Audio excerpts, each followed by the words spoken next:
Hello guys, कैसे हैं आप सब लोग। गॉड लेवल के एपिसोड 11 के साथ हाजिर हूँ। लास्ट एपिसोड के एंड पे हमने देखा था गू डाउ 9th एल्डर से जैसे ही वो विसल लेता है उसे बजा देता है, क्योंकि वो बहुत ज्यादा क्यूरियस होता है। लेकिन उसके विसल को बचाने की वजह से बीस्ट माउंटेन के अंदर जितने भी मॉन्स्टर्स होते हैं वो सारे बिजर्क हो जाते हैं, यानी आपस से बाहर हो जाते हैं और बिमिंग पर अटैक करना शुरू कर देते हैं। बिमिंग कहता है अभी पता नहीं क्या हो गया इनको, ये सारे मॉन्स्टर्स तो पागल हो गए हैं। उसी वक्त बाहर का सीन दिखाते हैं। ब्लैक पगोडा के बिल्डिंग के ऊपर एक लड़की खड़ी होती है। इस लड़की का नाम ब्लैक विडो है और ये इस ब्लैक बिल्डिंग की ओनर है। गू डाउ 9th एल्डर को नीचे गिरा लेता है और उसे पीटते हुए कहता है चलो फिर आज देखते हैं तुम ज्यादा टफर हो या फिर मेरे इंटेरोगेशन मेथड ज्यादा टफ है। चलो मुझे जल्दी से बताओ हम लोग इस विसल को कैसे रोक सकते हैं, उस बीस्ट माउंटेन के मॉन्स्टर्स को कैसे रोक सकते हैं। 9th एल्डर उसे कहते हैं अगर तुम मुझे मार भी डालते हो तो तुम उस लड़के को नहीं बचा पाओगे, ये बिल्कुल बेकार है जो भी तुम कर रहे हो। 9th एल्डर उसे कहता है जब तुमने लास्ट बार सिटी को बचाया था तब वो सारे बीस्ट मॉन्स्टर्स पागल हो गए थे, यानी आपस से बाहर हो गए थे। अब तो सिर्फ उनके मरने पर ही उनको रोका जा सकता है। अब वो किसी की भी कमांड्स नहीं सुनते, या तो तुम्हारा दोस्त उन सबको मार डाले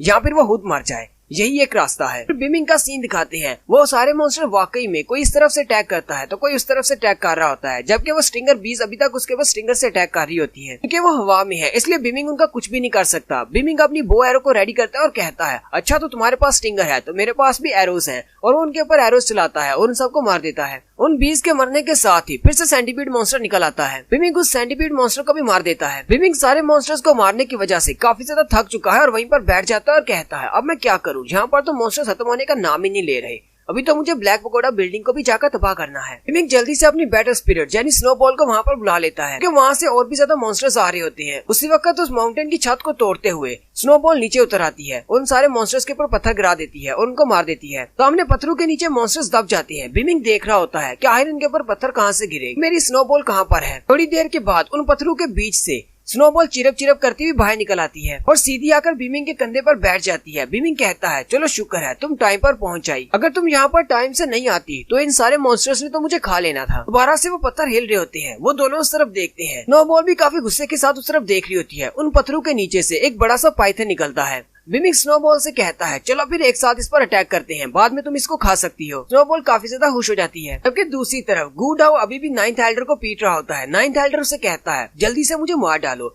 फिर ब्लैक पगोडा वाले तुमसे इसका बदला लेंगे। गू डाउ उसे कहता है तुम तो सिर्फ एक सर्वेंट हो, यहाँ के सिर्फ एक एल्डर, अगर मैं इस ब्रांच के हेड यानी ओनर को भी मार देता हूँ तो भी मुझे कोई भी कुछ नहीं कहने वाला। जब एल्डर को लगता है कि ये मुझे मारने वाला है वो मिस लैन से कहता है प्लीज मिस लैन मुझे बचाएं, लेकिन मिस लैन भी उसे बचाने के लिए आगे नहीं बढ़ती, क्योंकि उसी ने उसे गू डाउ को मारने के लिए भेजा था। मिस लैन अपने आइस सेल को इस्तेमाल करते हुए गू डाउ पर अटैक करती है। गू डाउ उसको डॉज तो करता है लेकिन उसका आइस सेल उसके चेहरे पर लगता है, जिससे उसके चेहरे पर एक छोटा सा कट लग जाता है। गू डाउ से कहता है अगर वाकई में तुम्हें फाइट चाहिए तो फिर चलो फिर फाइट करते हैं। मिस लैन उसे कहती है आज मैं तुम्हें मार डालूंगी, तुम्हें लगता है कि गू फैमिली वाले बहुत ज्यादा महान है, ऐसा नहीं है, तुम लोग कुछ भी नहीं हो। वो दोनों जैसे ही आपस में फाइट करने वाले होते हैं ब्लैक विडो आ जाती है और उनसे कहती है जहाँ पर हो वहीं पर रुक जाओ। ब्लैक विडो का असली नाम यूरो है। मास्टर ली उसकी तरफ देखकर सोच रहा होता है ब्लैक विडो तो लोहे सिटी को छोड़कर चली गई थी, फिर ये वापस क्या करने के लिए आई है। मिस लैन उसे कहती है मास्टर ली क्या ये वाकई में ब्लैक विडो है, इस ब्लैक पगोडा की हेड। मास्टर ली उसे कहता है प्लीज सिस्टर लैन आप जो कुछ भी कर रही हैं उसे रोकना होगा, क्योंकि ब्लैक विडो बहुत ज्यादा पावरफुल है,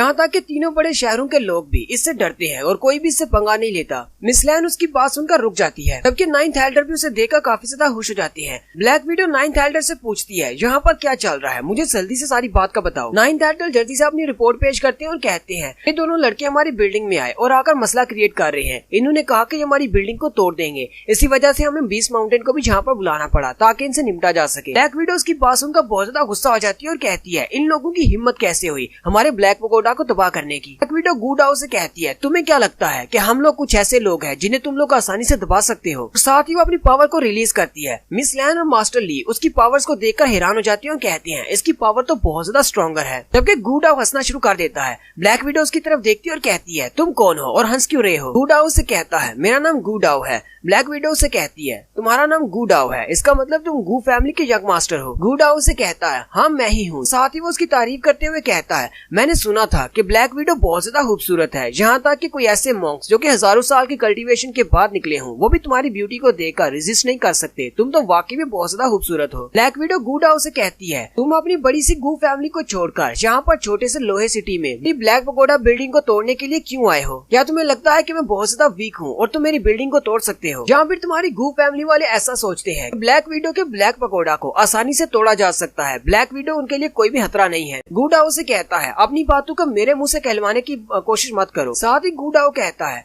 तो इसका मतलब तुम लोग अपने कस्टमर्स का फायदा उठाते हो और उनको धोखा देते हो। कस्टमर्स को तुम्हारे सामने शिकायत करने का भी कोई हक हासिल नहीं है। वहीं पर एक और सीनियर एल्डर बाहर आ जाते हैं जो कि ब्लैक विडो के अंकल हैं। पति गू डाओ से कहते हैं ये तुम क्या बात कर रहे हो? हम ब्लैक पगोडा वाले अपना बिजनेस बहुत ही सिंसियरली करते हैं। हम किसी भी कस्टमर को धोखा नहीं देते। हमने कभी किसी कस्टमर के साथ ऐसा नहीं किया। एक और एल्डर बाहर आते हैं और कहते हैं यंग मास्टर गू, हमें लगता है कि आप हम पर इल्जाम लगा रहे हैं। लेकिन आगे से गू डाओ हंसना शुरू कर देता है। अंकल उसे कहते हैं तुम हंस क्यों रहे हो? गू डाओ उनसे कहता है अगर मैं इस बात पर हंसूंगा नहीं तो और क्या करूंगा? तुम अपने एम्प्लॉय से क्यों नहीं पूछते यहाँ पर क्या हुआ है? तुमने अपने कस्टमर्स के साथ क्या किया है? साथ ही गू डाओ बड़ी दबी ही आवाज में नाइन्थ एल्डर से कहता है अगर मेरे भाई को कुछ हुआ तो मैं ना सिर्फ इस ब्लैक पगोडा बिल्डिंग को तबाह कर दूंगा बल्कि तीनों बड़े शहर में जितने भी ब्लैक पगोडा बिल्डिंग्स हैं उन सभी को तबाह कर दिया जाएगा। कि चुपचाप इनको सारा सच बता दो। नाइन्थ एल्डर काफी ज्यादा डर जाते हैं। ब्लैक विडो उसके सामने आकर खड़ी हो जाती है और कहती है मुझे सच जानना है, जल्दी से बताओ यहाँ पर क्या हुआ है। नाइन्थ एल्डर उसे सारी बात बता देते हैं कि गू और उसका दोस्त जिसका नाम बिमिंग है वो यहाँ पर ब्लैक पगोडा में मेडिसिन खरीदने के लिए आए थे और उनकी नजर एक व्हाइट जेट बोन पर पड़ी। उन्होंने उसे खरीदने का कहा। वक्त मिस लैंड यहाँ पर आ गई जो कि सुप्रीम कोर्ट से हैं और उन्हें भी वो व्हाइट जेट बोन चाहिए थी। ब्लैक विडो उसकी बात सुनने के बाद कहती है 3 बड़े शहरों में गू फैमिली और सुप्रीम कोर्ट दोनों ही बहुत बड़े बड़े क्लैन्स हैं। लेकिन मुझे तो हैरानी इस बात की है कि तुम दोनों आपस में सिर्फ एक व्हाइट जेट बोन के लिए अब तक लड़ रहे थे। तुम दोनों तो बिल्कुल बच्चों की तरह हो। मिस लैंड ब्लैक विडो से कहती है अगर तुम व्हाइट जेट बोन मुझे दे देती हो तो यहाँ पर जितना भी डैमेज हुआ है मैं उसका 100 गुना ज्यादा तुम्हें देने को तैयार हूँ। ब्लैक विडो उससे पूछती है मिस्टर गू अब तुम क्या कहना चाहोगे? गू डाओ ब्लैक विडो से कहता है सबसे पहली बात तो ये है कि वो व्हाइट जेट बोन तुम्हारे लोगों ने हमें बेच दी हुई है, मेरे भाई बिमिंग को बेची है और तुम इनकी साइड ले रही हो। अगर तुम चाहती हो कि हम वो व्हाइट जेट बोन इसको दे दें तो तुम्हें क्या लगता है कि हम लोग कोई पुश ओवर्स हैं जिन्हें तुम दबा सकती हो? ब्लैक विडो गू डाओ से कहती है अब जबकि इस चीज का मालिक तुम्हारा भाई बिमिंग है लेकिन वो यहाँ पर है नहीं तो इसका मतलब वही आकर फैसला करेगा कि उसने व्हाइट जेट बोन को अपने पास रखना है या फिर सुप्रीम कोर्ट की लड़की को देना है। ब्लैक विडो नाइन्थ एल्डर से पूछती है वो सिटी कहाँ पर है? नाइन्थ एल्डर से बताता है वो तो यंग मास्टर गू ने ले ली। बाकी के एल्डर्स भी ये बात सुनकर गुस्सा हो जाते हैं और कहते हैं ये तो बहुत ही बुरी बात है, मास्टर गू ने हमारी विसल हमसे छीन ली। ब्लैक विडो से कहती है जल्दी से वो विसल वापस कर दो, ये हमारी ब्लैक पगोडा की प्रॉपर्टी है। मास्टर गू से कहते हैं ऐसा नहीं हो सकता, पहले तुम्हें मेरे भाई बिमिंग को बचाना होगा, उसके बाद ही मैं विसल तुम्हें वापस करूंगा। ब्लैक विडो कहती है हम तुम्हारे भाई को नहीं बचा सकते जब तक तुम विसल वापस नहीं करते। गू डाओ विसल वापस करने के लिए अपना हाथ आगे करता है और कहता है ठीक है मैं तुम्हें विसल वापस कर देता हूँ लेकिन फिर तुम्हें मेरे भाई को बचाने के लिए जाना होगा। ब्लैक विडो उससे वो विसल लेने के लिए अपना हाथ आगे करती है और कहती है हाँ क्यों नहीं, मैं अपनी जुबान की पक्की हूँ। लेकिन जैसे ही वो विसल उसे पकड़ाने लगता है बिमिंग आ जाता है और कहता है वहीं पर रुक जाओ। बिमिंग फटे हुए कपड़ों के साथ जख्मी हालत में वापस आ जाता है जबकि उसकी स्नोबॉल उसके कंधे पर बैठी होती है और एक बेस्टियल कोर को खा रही होती है।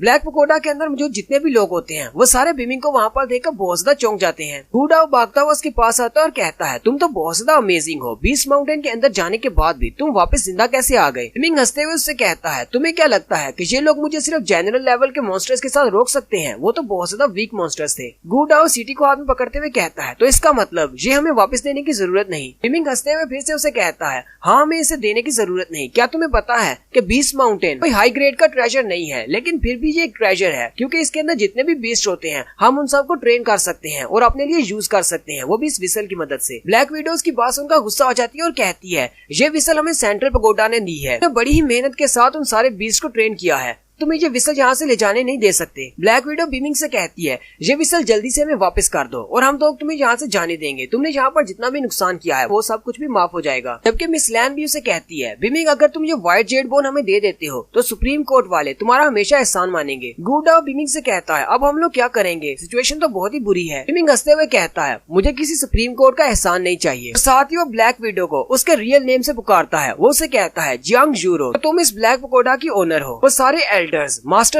और मिस लैन भी उसका रियल नेम सुनकर बहुत ज्यादा हैरान हो जाते हैं और कहते हैं ये जियांग जूरो किसका नाम है? इसका नाम तो ब्लैक विडो है। ब्लैक विडो काफी ज्यादा गुस्सा हो जाती है और उसे कहती है तुम हो कौन, किस क्लैन से हो, तुम्हारा नाम क्या है? बिमिंग उसे कहता है मेरा नाम बिमिंग है, मेरी फैमिली का नाम चैन है तो मेरा पूरा नाम चैन बिमिंग हो गया, मैं लोहे सिटी से आया हूँ। ब्लैक विडो भी उसका नाम सुनकर हैरान हो जाती है और कहती है मैंने तुम्हारा नाम सुना है, लोहे सिटी के बहुत सारे हंटर्स और बड़ी बड़ी फैमिलीज के हंटर्स को तुमने पीटा और उनसे ब्लैकमेल करके उनसे पैसे लिए। अब मुझे ये बताओ तुम्हें मेरा रियल नेम नेम कैसे पता है? तुम्हें कैसे पता मेरा नाम जियांग जूरो है? बिमिंग उसे कहता है, क्या तुम वाकई में चाहती हो कि मैं इन सब के सामने बता दूं कि मुझे तुम्हारा रियल नेम कैसे पता है? ब्लैक विडो अपने चीफ से कहती है, अंकल यहाँ पर से किसी को भी बाहर मत जाने देना, मैं बिमिंग के साथ बाहर जा रही हूँ, मैं इससे बात करके आती हूँ। एल्डर उसे कहते हैं, तुम्हें परेशान होने की जरूरत नहीं, मैं तो यहाँ से किसी मक्खी को भी बाहर न जाने दूं। ब्लैक विडो बिमिंग से कहती है, अगर तुम मुझे धोखा देने वाले हो तो ये बात याद रखना, तुम्हारे साथ बिल्कुल भी अच्छा नहीं होने वाला। साथ ही वो उसे कहती है, चलो फिर आओ मेरे साथ, ऊपर चलते हैं। और यहीं पर हमारी एपिसोड 11 का एंड होता है। एक्सप्लेनेशन अच्छी लगी हो तो कमेंट करके जरूर बताएं। चैनल को सब्सक्राइब कर दे, वीडियो को लाइक और शेयर कर दे। शुक्रिया।